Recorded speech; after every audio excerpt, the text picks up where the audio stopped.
मोहम्मद अली शाह, कितना इत्तेफाक रखते हैं आप संजीव श्रीवास्तव की बातों से? क्या आपको भी लगता है कि इसके पीछे पाकिस्तान है?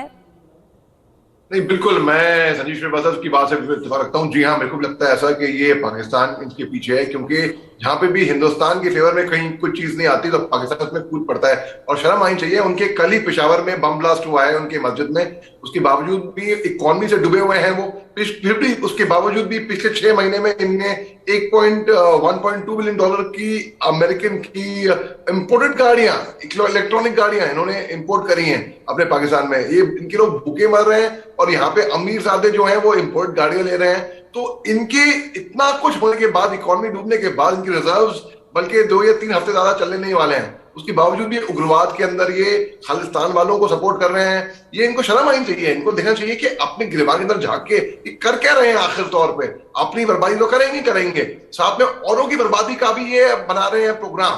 तो ये इस तरीके से मैं संजीव श्रीवास्तव साहब की बात से बिल्कुल इत्तेफाक रखता हूँ। इसके पीछे 100% पाकिस्तान का हाथ है। इसके पीछे कई ऐसे संगठन हैं जिन्हें बैन भी किया जा चुका है। तो भारत में तो अपनी नापाक साजिशों में ये लोग कामयाब नहीं हो पाते, यही वजह कि भारत से बाहर मौके ढूंढते हैं भारतीयों पर अटैक करने के। बिल्कुल, इसमें कोई शक की बात नहीं, आपने बिल्कुल दुरुस्त फरमाया। जी हाँ, ये इनकी दाल नहीं गली, जैसे मैं बताया, यहाँ पे तो बैन हो गया, फिर उन्होंने पाकिस्तान से वहां से भी इनकी वहां पे तो जड़ है ही है, मैं तो कहूंगा।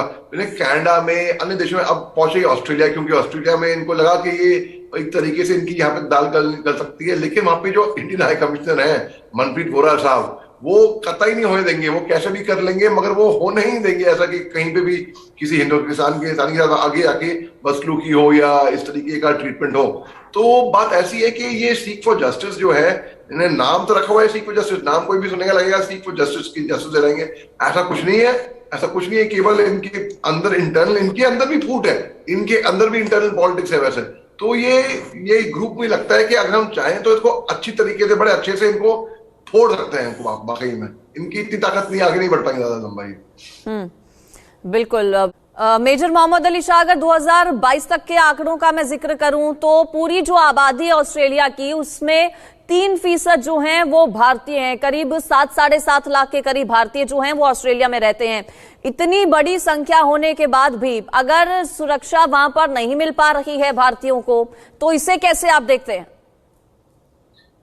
इसको ये थोड़ी खराब बात है, बहुत खराब बात है बल्कि इसमें, मगर सुरक्षा मिलनी चाहिए और मिलेगी। हालांकि मेरे को ऐसी पूरी उम्मीद है, क्योंकि मैं जानता हूं कि जो वहां पे हाई कमिश्नर है मनप्रीत वोरा साहब, मैं उनका खुद ही एक कायल हूं एक तरीके से, क्योंकि उनका बड़ा अच्छा काम किया है पहले भी। और तो वो करवाएंगे कुछ ना कुछ। वो जैसे कि अभी उन्होंने खुद ये मुद्दा उठाया है, तो ये इसमें सुरक्षा मिलनी चाहिए। और मगर अभी अगर सुरक्षा नहीं मिली, जैसे पहले भी पहले इतिहास में, मतलब कुछ चंद एक साल पहले हुआ था कि ऑस्ट्रेलिया में हिंदुस्तानियों के ऊपर अटैक हो गए थे। शर्मनाक बात है, इसमें तो कोई शक की बात है ही नहीं। लेकिन फिर भी देखिए, हम भी मैं इसके बारे में ना बहुत ही चिंता भी महसूस कर रहा हूँ बोलते हुए भी। लेकिन बात ऐसी है कि हमको कैसे भी ये लड़ना ही पड़ेगा, कुछ भी हो। हिंदुस्तानियों को भी अपने साथ में ये लड़ना पड़ेगा। लड़ना मतलब हाथापाई से नहीं, मतलब ये जो पाकिस्तानी प्रोपेगेंडा है, या जितने भी ये सीक फॉर जस्टिस का प्रोपेगेंडा है, खालिस्तानी प्रोपेगेंडा है, इसके खिलाफ सबको अपनी आवाज बुलंद करनी पड़ेगी। और इनको तभी इनकी आवाज दबेगी, और वैसे भी दब रही है। तो भारतीय पे जो अटैक हुए, इनको मैं बहुत ही दुखद मानता हूं। मोहम्मद अली शाह, अगर बात करें प्रवासियों की ऑस्ट्रेलिया में, तो तीसरे नंबर पर आता है भारतीय जो ऑस्ट्रेलिया में रहते हैं, सबसे ज्यादा संख्या जिनकी है। ऐसे में हम ये भी जानते हैं कि भारत और ऑस्ट्रेलिया के जो संबंध हैं वो दिनों दिन किस तरह से बेहतर होते जा रहे हैं। जब इस तरह के अटैक्स होते हैं बाहरी देशों में, उन देशों में जिनके साथ संबंध भारत के अच्छे हैं, तो क्या दोनों देशों के बीच जो संबंध होते हैं इस तरह के हमलों से, उन पर भी असर पड़ता है क्या?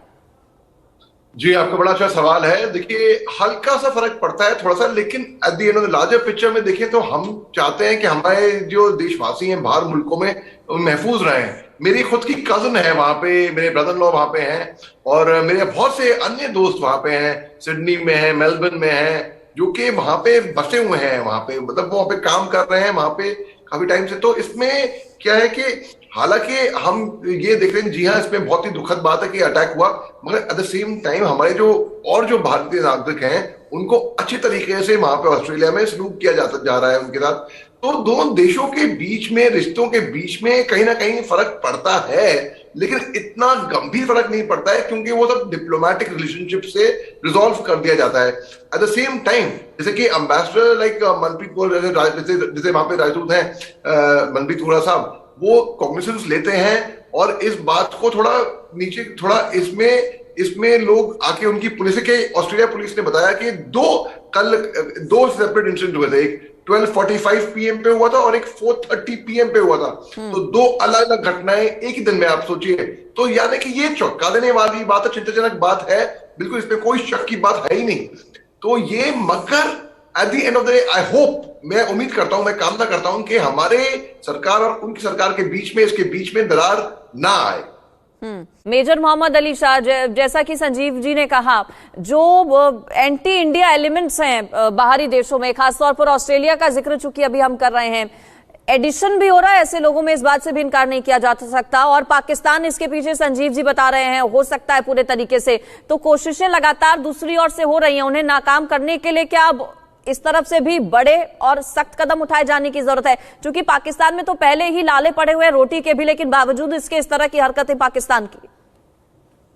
बिल्कुल जी हाँ, ये इसका जड़ जो है ना, अगर जड़ से उखाड़ फेंकेंगे तो ये पूरा ये प्रॉब्लम ही खत्म हो जाएगी।